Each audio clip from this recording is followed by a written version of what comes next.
Hello, welcome to PK tutorials. तो आज का टॉपिक है हमारा वो है HTML कंप्यूटर कोड एलिमेंट के बारे में कि कंप्यूटर कोड क्या होता है और इसे किस तरह यूज़ किया जाता है और इसको किस लिए यूज़ किया जाता है। So let's start. तो कोड टैग होता क्या है? तो कोड टैग जब हम अपनी वेब पेज को ओपन करते हैं, वहाँ पे अगर हमें प्रोग्राम्स के कोड को या प्रोग्राम्स के हिस्से को शो करवाना होता है, तो वो हमें हमारे HTML के डॉक्यूमेंट में कोड टैग के अंदर लिखने की पड़ेगी। यही काम करता है कोड टैग और इसका कोई एट्रीब्यूट नहीं होता, ठीक है। तो आइए अब इसको प्रैक्टिकल करके देखते हैं। तो ये मैंने पहले से ही HTML का डॉक्यूमेंट लिखा हुआ है। तो अब बॉडी टैग के अंदर मैं यहाँ पे एक पैराग्राफ राइट कर लेता हूँ।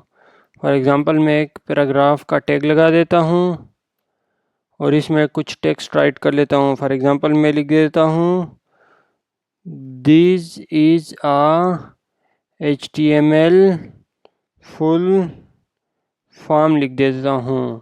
तो ये मैंने एक पैराग्राफ लिख दिया। इसको मैं सेव करके ब्राउज़र में चेक करवा देता हूँ। तो ये हमारे पास एक सिंपल सा पैराग्राफ शो हो गया। अब मैं अगर यहाँ पे एक कोड का टैग लगा दूँ, यानी इस पैराग्राफ के अंदर मैं एक कोड का टैग लगा लेता हूँ। यहाँ पे मैं कोड लिख देता हूँ और यहाँ पे इसको क्लोज भी कर लेता हूँ।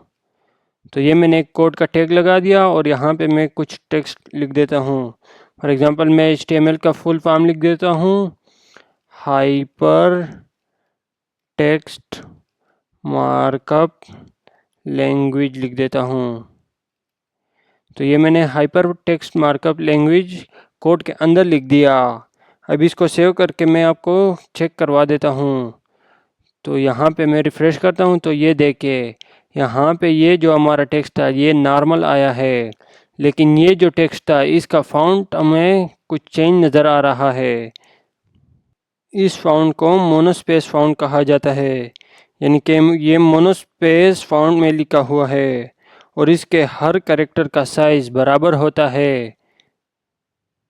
तो उम्मीद करता हूँ कि आपको इस कोड टैग की समझ आ गई होगी कि कोड टैग किस लिए यूज़ किया जाता है। जैसे कि अभी हमने यहाँ पे ये यूज़ किया है, यहाँ पे इसका फ़ॉन्ट साइज़ और इसका फ़ॉन्ट थोड़ा मुख्तलिफ है इसकी निस्बत से, यानी इससे थोड़ा मुख्तलिफ है।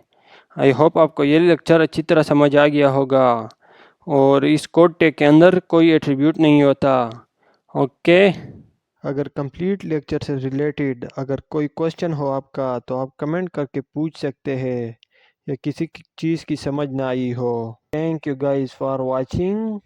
Don't forget to like and subscribe our channel and share the video.